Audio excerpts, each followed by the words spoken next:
Jadi baik, terima kasih atas waktu dan kesempatan yang diberikan kepada saya. Perkenalkan, nama saya Sisilia Kahyena Jawa, NPM 21810004300004. Di sini saya akan membahas di materi tentang pembangunan sosiologi yang terdiri dari 4 bab. Judul buku Sosiologi Pembangunan, penulis Aldo Nasrullah Jamaluddin, penerbit Pustaka Setia, cetakan ke-1 pada bulan April 2016. Tugas ini untuk memenuhi ujian tengah semester Sosiologi Pembangunan. Oke, langsung saja. Bab 1 yaitu pengertian dan ruang lingkup pembangunan. Hingga saat ini konsep pembangunan telah menjadi ideologi yang menggambarkan kegiatan-kegiatan dalam upaya mengejar pertumbuhan dan kemajuan ilmu pengetahuan dan teknologi. Pembangunan sangat berhubungan dengan sosiologi pembangunan.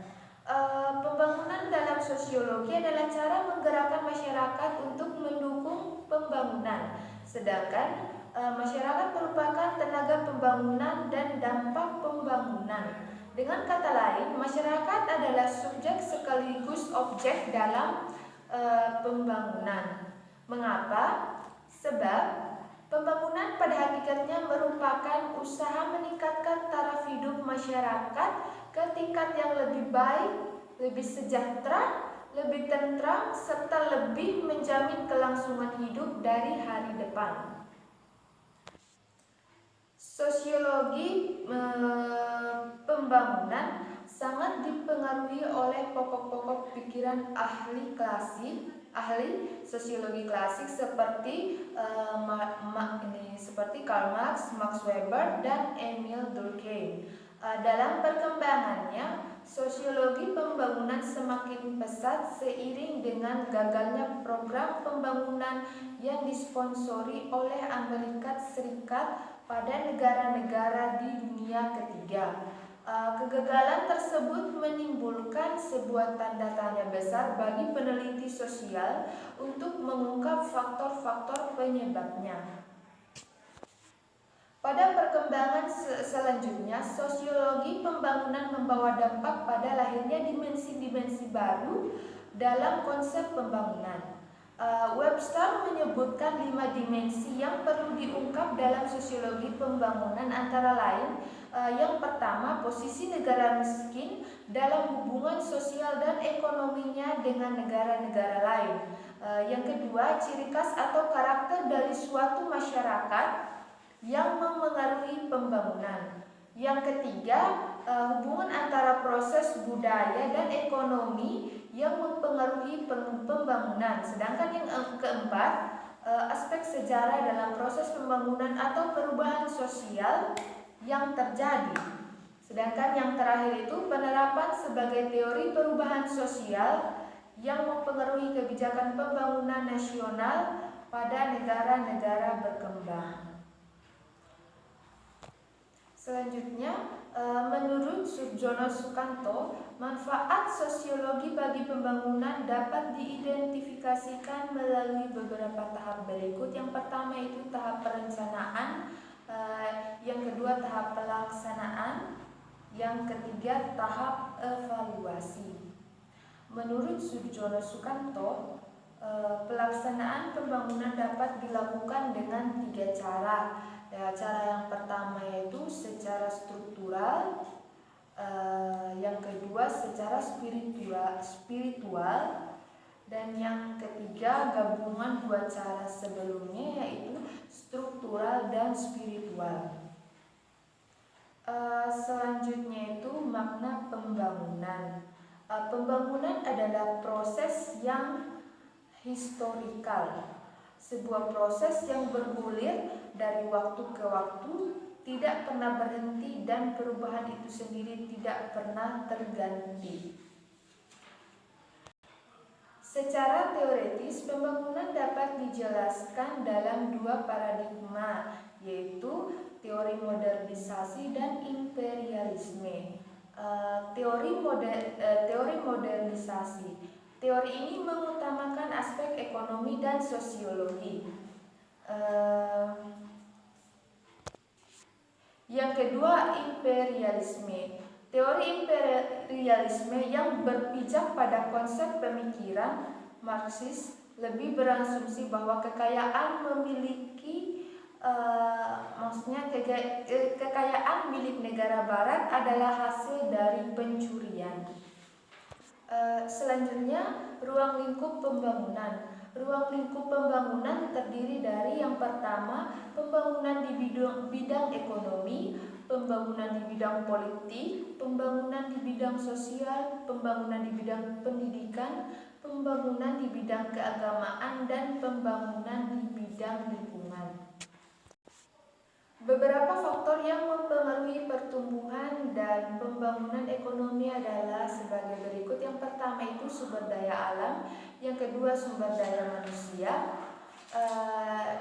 yang ketiga permodalan, yang keempat lapangan kerja, yang kelima keahlian atau kewirausahaan, yang keenam kestabilan politik, yang ketujuh kebijakan pemerintah. Pembangunan pada bidang politik itu diarahkan pada sasaran berikut. Yang pertama itu mendorong kesadaran para elit politik agar sejalan dengan anjuran konstitusi, karena konstitusi tersebut merupakan produk dari pejabat politik dan jabatan publik. Yang kedua, menciptakan kecerdasan para elit politik. Yang ketiga, menciptakan pengetahuan masyarakat agar mampu menetapkan pilihan yang tepat. Dan yang terakhir yaitu memahami hakikat demokrasi. Selanjutnya bab 2 atau materi 2, yaitu peran negara dan masyarakat dalam pembangunan. Untuk itu, implikasi yang perlu diperhatikan dalam pembangunan adalah yang pertama, pembangunan berarti membangkitkan kemampuan manusia secara optimal, baik individu maupun kelompok. Yang kedua, pembangunan berarti mendorong tumbuhnya kebersamaan, kemerataan nilai, dan kesejahteraan. Yang ketiga, pembangunan berarti menaruh kepercayaan kepada masyarakat untuk membangun dirinya sendiri sesuai dengan kemampuannya. Dan yang terakhir, pembangunan berarti mengurangi ketergantungan negara satu kepada negara lain.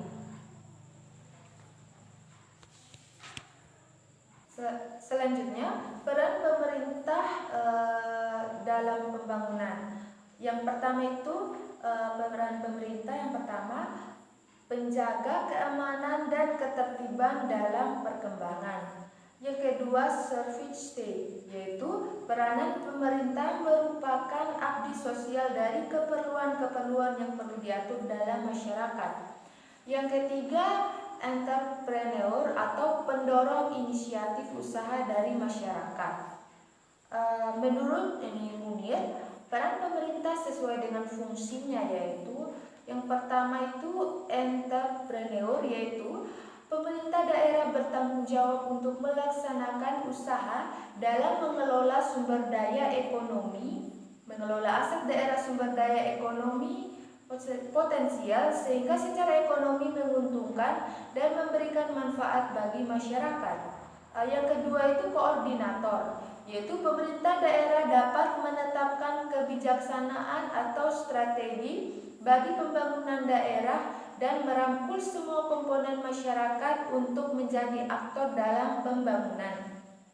Yang ketiga, fasilitator, yaitu mempercepat pembangunan melalui perbaikan lingkungan attitudinal, yaitu berkaitan dengan perbaikan prosedur perizinan dan pelayanan, serta melakukan penetapan daerah untuk menetapkan pengaturan dimensi spesial dalam pembangunan. Selanjutnya bab 3 atau materi 3. Materi 3 yaitu teori pembangunan manusia.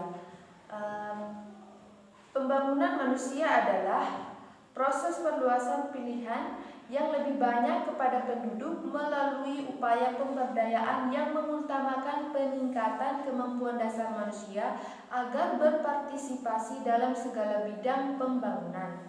Nah, pembangunan manusia meliputi dua unsur pokok. Yang pertama itu materi yang dihasilkan dan dibagi. Sedangkan yang kedua masalah manusia yang menjadi manusia pembangunan. Dengan merujuk kepada Mahbub Mark pada tahun 1995, pemahaman pembangunan manusia menunjukkan 5 karakteristik dan 4 komponen yang membentuknya. Kelima komponen tersebut dapat dirangkum sebagai berikut. Yang pertama itu, pembangunan manusia memusatkan perhatian kepada manusia atau people in the center of the state, sehingga pendekatan pembangunan diartikan sebagai atau seperti aksi perluasan pilihan atau alternatif bagi masyarakat, itu expanding people choice. Yang kedua, menekankan pada kedua sisi yang memiliki pembangunan manusia, yaitu formation of human capabilities atau peningkatan health knowledge dan skills, dan people upgrade capabilities untuk pekerjaan, kegiatan produktif, partisipasi dan urusan politik dan lainnya. Yang ketiga, untuk memperluas pilihan bagi rakyat diperlukan means, yaitu pertumbuhan ekonomi terutama melalui peningkatan gross national product. Yang keempat, human development merupakan sebuah teori dan pendekatan yang menggabungkan pembangunan ekonomi, sosial, dan politik. Dan yang terakhir, manusia merupakan tujuan, juga sasaran dari pembangunan. Nah, adapun 4 komponen penting dalam paradigma human development adalah sebagai berikut. Yang pertama itu equity, yaitu adanya keadilan dalam memperluaskan pilihan dan kesempatan untuk manusia. Yang kedua, sustainability, yaitu tingkat kesejahteraan yang dinikmati masa kini harus bisa dinikmati oleh generasi mendatang. Oke, ini yang ketiga, productivity, yaitu peningkatan kapabilitas sumber daya manusia melalui investment in people agar potensial maksimal mereka dapat digunakan sebagai sarana untuk mencapai pertumbuhan.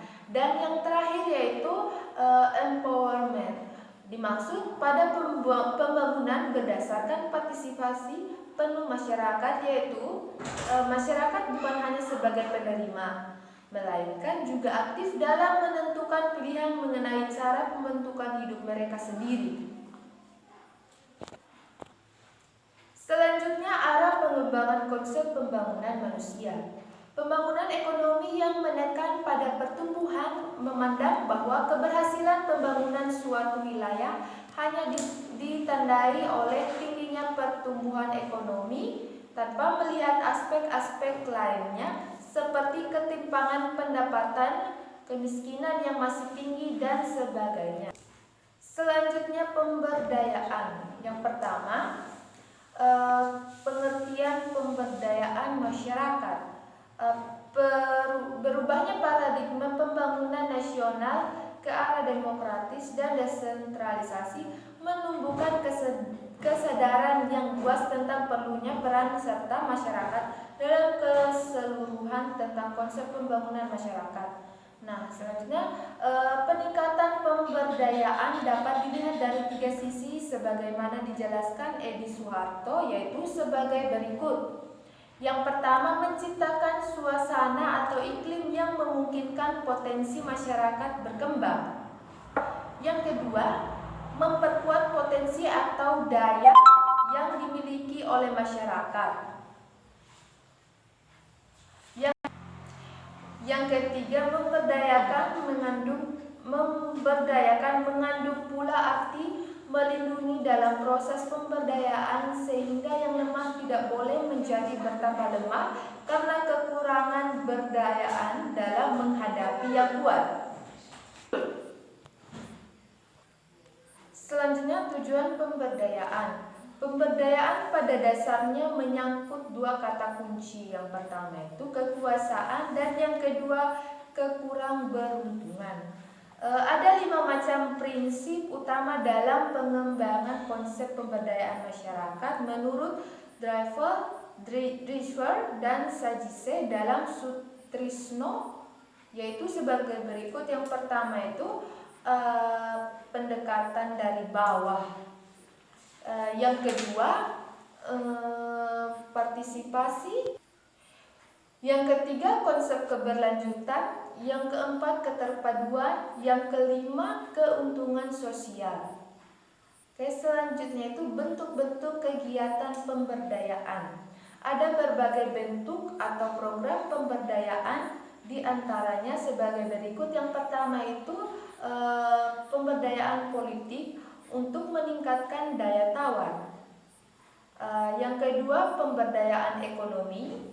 Yang ketiga pemberdayaan sosial dan budaya. Yang keempat pemberdayaan lingkungan.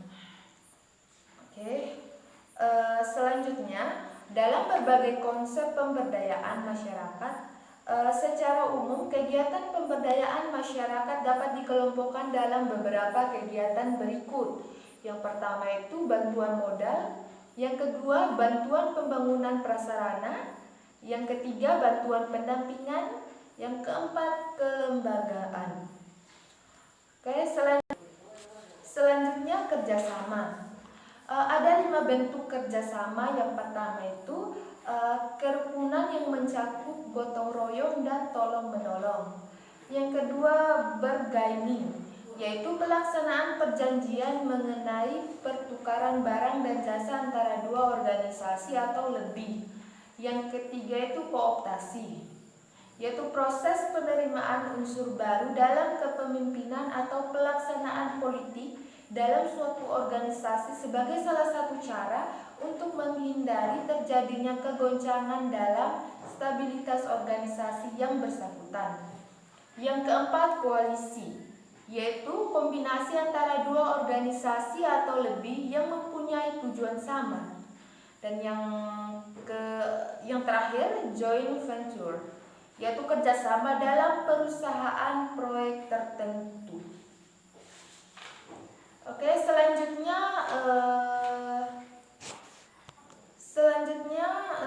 bab 4 atau materi 4, yaitu industrialisasi dan pembangunan. Pengertian industrialisasi. Industrialisasi berasal dari kata industri yang berarti memiliki makna kegiatan memproses atau mengolah barang dengan menggunakan sarana dan peralatan. Industrialisasi adalah proses perubahan sosial, ekonomi yang mengubah sistem pencarian masyarakat agraris atau pertanian menjadi masyarakat industri. Selanjutnya itu konsep dan tujuan industrialisasi. Industrialisasi bukanlah tujuan akhir dari pembangunan ekonomi, melainkan hanya salah satu strategi yang harus ditempuh untuk mendukung proses pembangunan ekonomi untuk mencapai tingkat pendapatan per kapita yang tinggi dan berkelanjutan. Selanjutnya yaitu faktor pendorong industrialisasi. Pertama itu kondisi dan struktur awal ekonomi dalam negeri.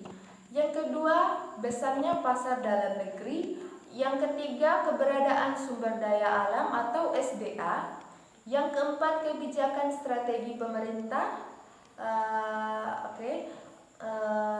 Selanjutnya, selain faktor-faktor tersebut, ada pula faktor pokok yang mendorong terjadinya industrialisasi di suatu wilayah atau negara, yaitu sebagai berikut. Yang pertama itu modal, kedua tenaga kerja, ketiga bahan mentah atau bahan baku, yang keempat transportasi, yang kelima sumber energi atau tenaga, yang keenam marketing atau pemasaran hasil output produksi, yang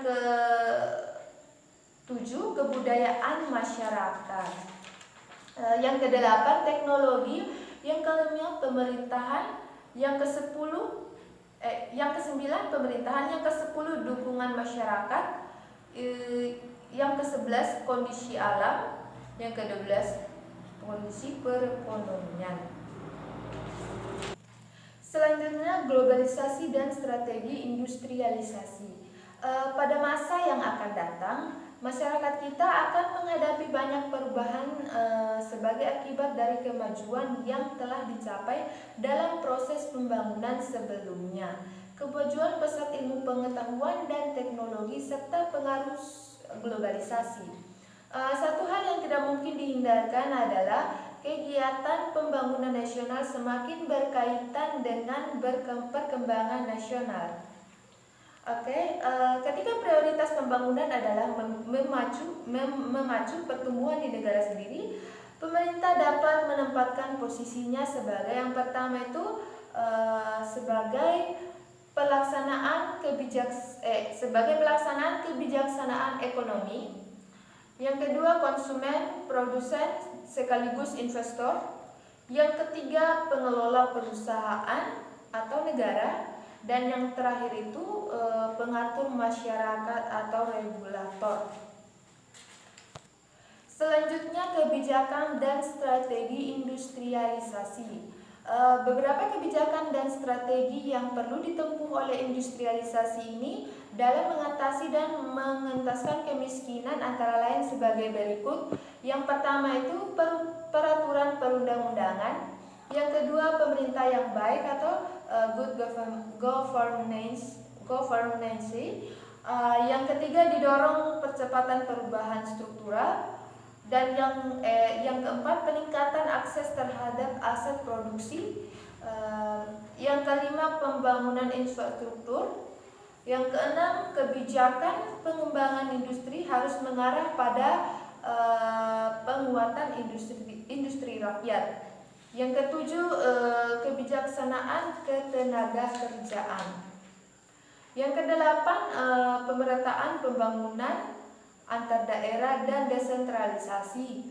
Yang kesembilan memberikan kesempatan berusaha dengan bantuan modal dan pelatihan kepada penduduk miskin.